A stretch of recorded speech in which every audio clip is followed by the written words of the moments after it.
Di masa pandemi ini kan itu banyak banget yang apa namanya merasakan gitu kan pengurangan karyawan. Banyak banget perusahaan-perusahaan yang sudah melakukan efisiensi atau company sizing yang tadinya besar menjadi kecil, ringkas gitu kan.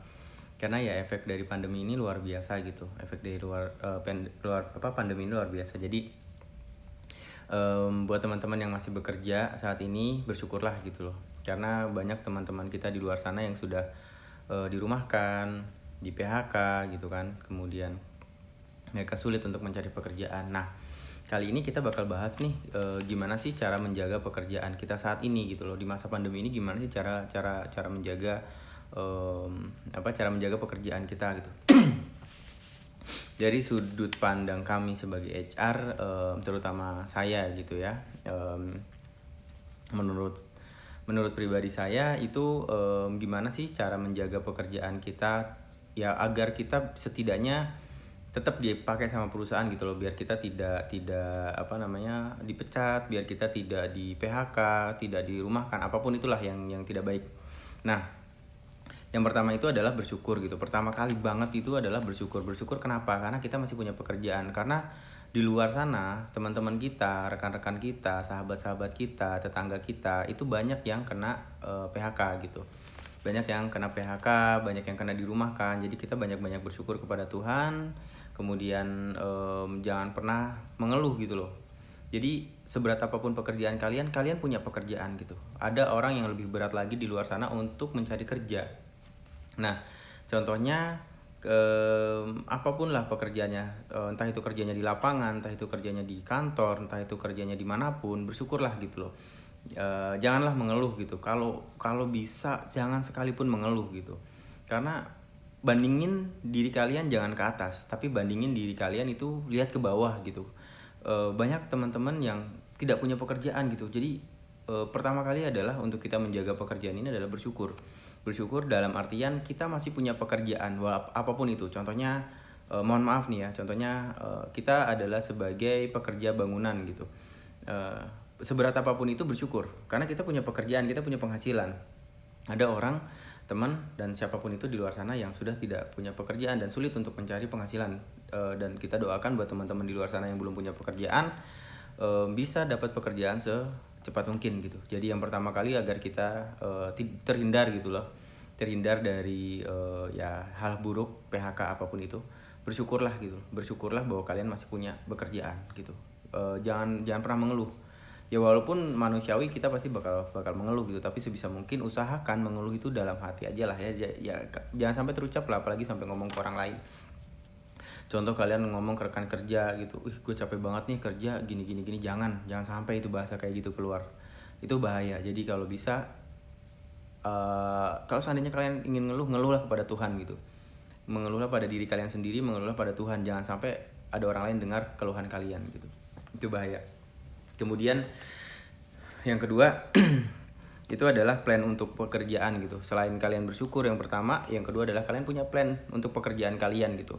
Buat kalian yang berwirausaha, kemudian buat kalian yang pekerja swasta, BUMN atau apapun itu, semuanya itu pasti akan mengalami sesuatu yang buruk gitu. Tapi kita nggak tahu apapun itu gitu kan, kapan. Namanya kita kerja sama orang atau kita punya usaha sendiri, kita kerja sama orang, kita bisa di PHK, kita punya usaha sendiri, kita bisa merasakan di mana usaha kita itu tidak selalu mulus gitu.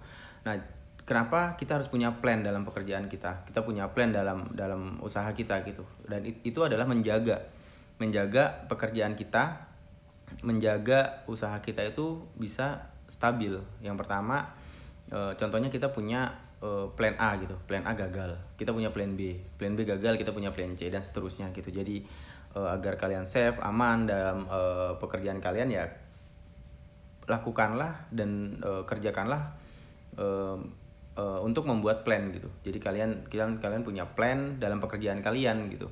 Jadi kalian tahu untuk kedepannya tuh kalian seperti apa. Jadi ketika kalian, contohnya nih pahitnya mau di PHK, silakan tanya kepada perusahaan kalian, loh saya kenapa di PHK? Dasarnya apa di PHK? Saya punya plan dalam pekerjaan saya gini. Saya akan action gini. Jadi kalian bisa ngejelasin bahwa kalau kalian itu masih layak di perusahaan gitu. Jadi yang pertama adalah bersyukur, Yang kedua adalah punya plan dalam pekerjaan kalian ya. Insya Allah itu bisa menjaga pekerjaan kalian saat ini. Kemudian yang selanjutnya itu kreatif dan inovatif gitu. Di masa pandemi ini kita dipaksa untuk menjadi orang yang serba bisa gitu. Sebenarnya bukan di masa pandemi ini aja gitu, di masa apapun kita diharuskan dan dipaksa oleh keadaan untuk menjadi orang kreatif dan inovatif. Tapi di masa pandemi ini lebih dioptimalkan dan ditingkatkan lagi gitu kreativitas dan inovatif kita dalam pekerjaan. Kenapa seperti itu? Perusahaan itu suka sekali dengan orang yang punya inovasi yang bagus, kemudian punya kreativitas yang bagus gitu. Contohnya di pekerjaan itu deadlock gitu. Satu pekerjaan di pekerjaan A, di posisi A deadlock gitu kan. Nggak tahu nih harus ngapain karena di masa pandemi ini gitu. Nah, ada salah satu di departemen itu atau mungkin semua di departemen itu adalah orang yang punya kreativitas yang bagus dan punya inovasi yang bagus gitu. Akhirnya berjalan lagi pekerjaannya, continue gitu pekerjaannya dan tidak berhenti gitu. Karena di masa pandemi ini banyak sekali yang bingung untuk melakukan apa gitu. Karena semuanya terbatas, kita mau keluar rumah terbatas, kita mau ketemu orang terbatas, kita mau dealing terbatas, kita mau interview orang pun terbatas gitu. Jadi tidak sebebas sebelum kita ada di masa pandemi ini. Jadi tingkatkanlah kreativitas dan inovasi kalian. Jadi yang pertama bersyukur, yang kedua kalian punya plan dalam pekerjaan kalian, yang ketiga adalah punya kreativitas atau memaksa diri kalian untuk kreatif dan inovatif. Dan itu bukan kreativitas dan inovatif yang asal-asalan gitu. Itu adalah kreativitas dan inovatif yang sebenarnya emang dibutuhkan dan berfungsi untuk diri kalian, perusahaan dan departemen kalian, dan sehingga itu bisa menjaga kalian tetap ada di perusahaan itu. Wah, ini orang bagus nih, ini orang mantep nih, ini orang hebat, ini orang pintar, bla bla bla segala macam, dan jadi kalian dipertahankan sama perusahaan itu. Nah, yang keempat adalah komunikasi. Jadi kalian punya komunikasi yang baik, komunikasi dua arah, komunikasi horizontal dan vertikal. Jadi kalian punya komunikasi yang baik dengan teman kerja kalian, dan kalian juga punya komunikasi yang baik dengan atasan kalian atau dengan perusahaan gitu. Kenapa seperti itu? Karena miskomunikasi itu sekarang bisa menjadi, bukan sekarang sih, miskomunikasi itu bisa menjadi hal yang sangat berbahaya untuk kita gitu. Untuk perusahaan kita, untuk departemen kita, pokoknya miskomunikasi itu bisa banget bikin bahaya gitu, dan itu bisa jadi indikator kalian untuk dikeluarkan atau untuk rumahkan, di PHK dari pekerjaan itu. Tingkatkanlah komunikasi yang baik ya, komunikasi yang positif. Gunakanlah komunikasi seperlu mungkin, seefektif mungkin, seefisien mungkin. Jadi jangan banyak gosip gitu, jangan banyak ngobrol curcol kayak gitu, janganlah. Kayak yang kita ya efektif sama efisien aja dalam komunikasi kerja gitu. Jadi tetap dijaga komunikasinya. Jadi yang pertama itu adalah bersyukur, kemudian yang kedua adalah kalian punya plan dalam pekerjaan kalian, yang ketiga adalah tingkatkan kreativitas dan inovatifnya, yang keempat adalah komunikasi dua arah, vertikal dan horizontal. Kemudian yang kelima adalah selesaikan target-target kalian gitu. Saya yakin kalian punya target, kalian punya work plan, kalian punya timetable yang kalian buat dalam pekerjaan kalian. Kalau seandainya kalian belum punya target dan belum punya work plan ataupun timetable, buat dari sekarang, lakukan gitu. Buktikan kalau apa yang kalian buat itu bisa kalian lakukan gitu. Jadi optimalkan gitu apa yang sudah perusahaan minta, lu harus kayak gini gitu. Silahkan, apa sih yang bakal lu lakukan untuk departemen ini, apa yang bakal kamu lakukan untuk posisi ini gitu, posisi kalian bikin targetnya apa, kalian bikin work plan-nya apa, kalian bikin timeline-nya seperti apa gitu. Dan setelah itu action, lakukan dengan strategi kalian itu. Jangan sampai tidak dilakukan. Kenapa? Karena itu akan menjadi indikator juga untuk kalian tidak dipertahankan di pekerjaan itu. Oke, jadi silakan buat target kalian, work plan kalian, timeline kalian untuk pekerjaan itu, untuk posisi itu gitu.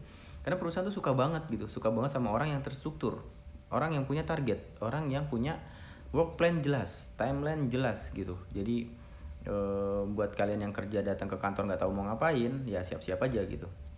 Jadi kalau bisa kalian sebelum pulang kerja hari ini, kalian udah tahu nih besok mau ngapain gitu. Jadi kalian udah punya target yang jelas gitu, work plan yang jelas. Jadi jangan, karena kebanyakan, mohon maaf nih, sepengalaman saya sebagai HR, banyak orang yang datang bekerja itu nggak tahu dia harus ngapain. Ada yang nunggu perintah dari atasan, ada yang nggak tahu, bener-bener nggak tahu mau ngapain gitu.